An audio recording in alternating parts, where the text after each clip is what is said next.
the University of Alaska Anchorage men's basketball team. Jack Macdonald is joining us tonight. Jack, thank you for joining us tonight from Anchorage. No problem. Thanks for having me.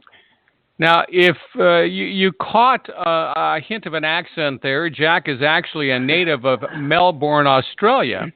And Jack, let me ask you this: that's a long way to go to get to Anchorage, Alaska. What was it about the University of Alaska Anchorage that drew you from Melbourne to play and study there in Anchorage? Yeah, definitely a long way away. I think the main thing was well, definitely just the program. It was kind of saw it as a winning program. They'd had Aussies come through in the past that have been very successful in the program, so that was definitely big. You know, I got to speak to a few of those guys back home and kind of get a feel for what the program's about and what it would be like. So I think that was probably the main reason that I chose to come here, for sure. We talk to student athletes almost weekly on GNAC Insider, and all of them have other interests or are involved in other projects, but you're involved in one specific project that I want you to talk about for just a second.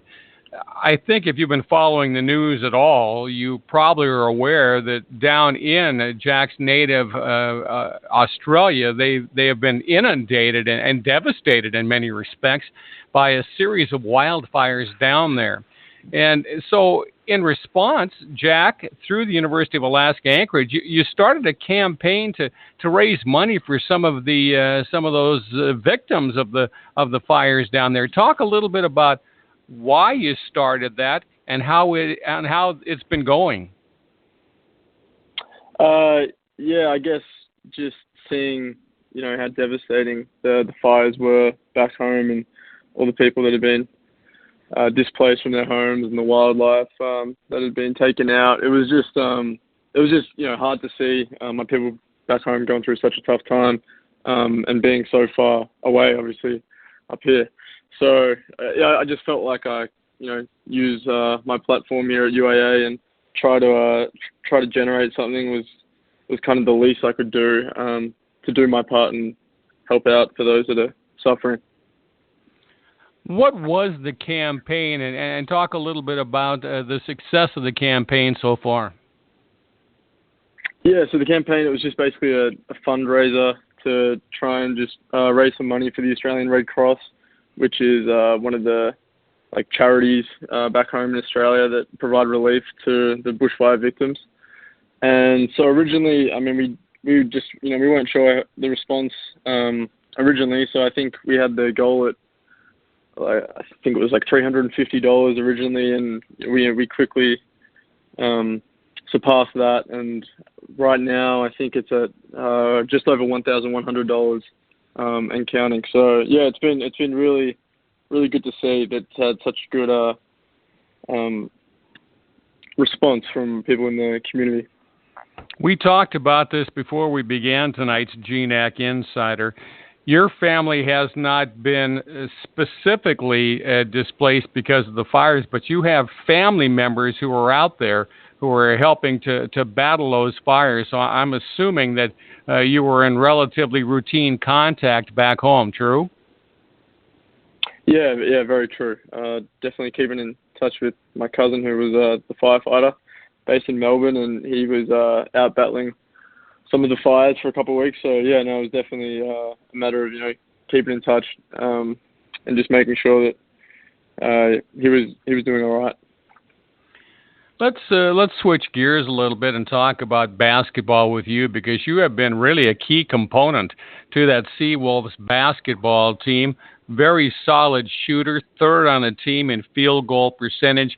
You ranked fourth in the league in three-point field goal percentage, and I note that 35 of your 58 field goals this year have come from behind the three-point arc.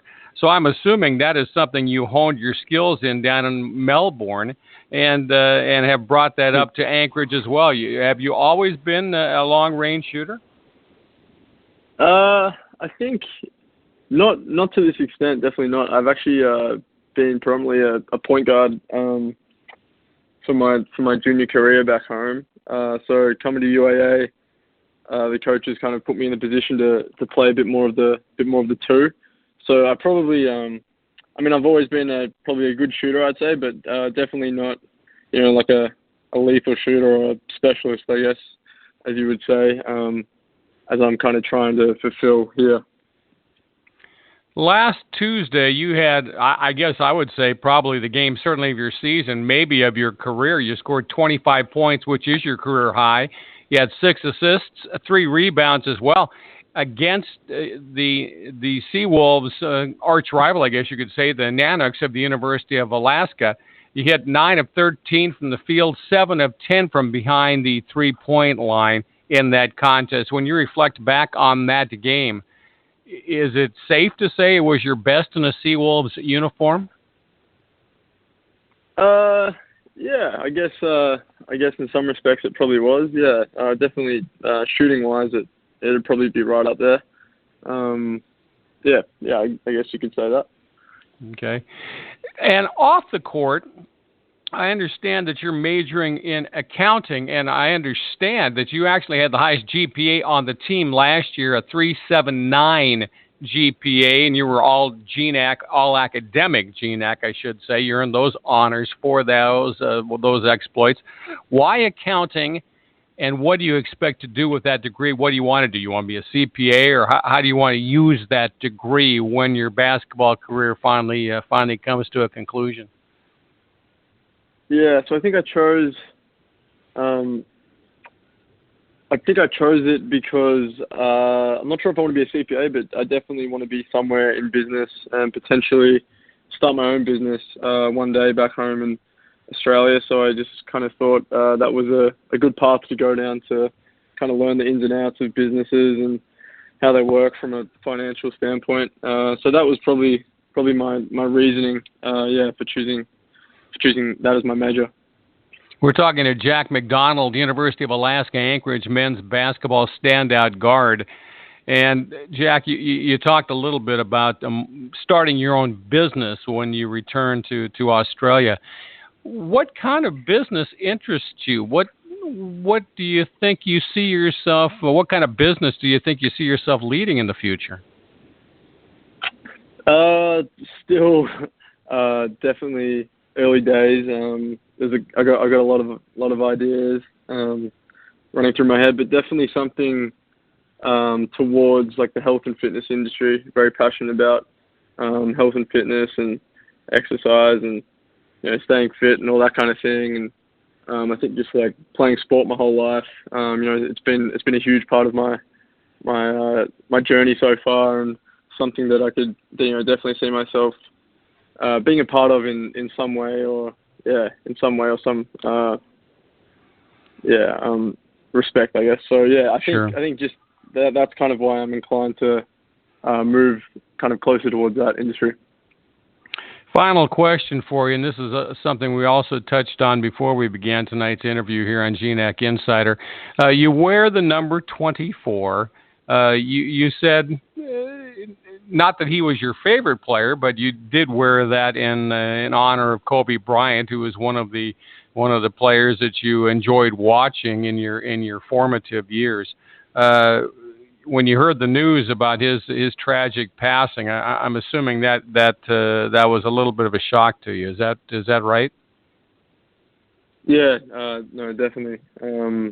Extremely shocking news to wake up to on Sunday. Obviously, it's kind of rocked the world, which just shows how, impactful he was, to so many around the world, and his legacy, how strong it was. So no, it's definitely been a very sad couple of days, and I know all the guys have been shocked, and it's just been terrible. Yeah.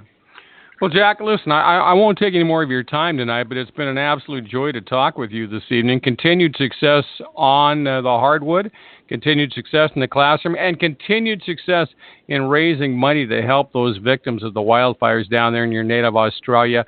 Appreciate talking to you, and continued success to you. And I hope we have the opportunity to talk again sometime, not too long from now. For sure. Yeah. No, thank you for having me. I appreciate it.